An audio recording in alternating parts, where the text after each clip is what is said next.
السلام عليكم ورحمة الله تعالى وبركاته.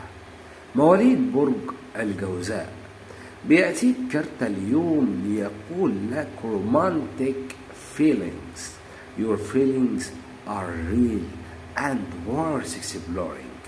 أي أن مشاعرك التي تشعر بها الآن تجاه شخص معين في حياتك هي بالفعل مشاعر حب حقيقي بيجمعك مع هذا الشخص.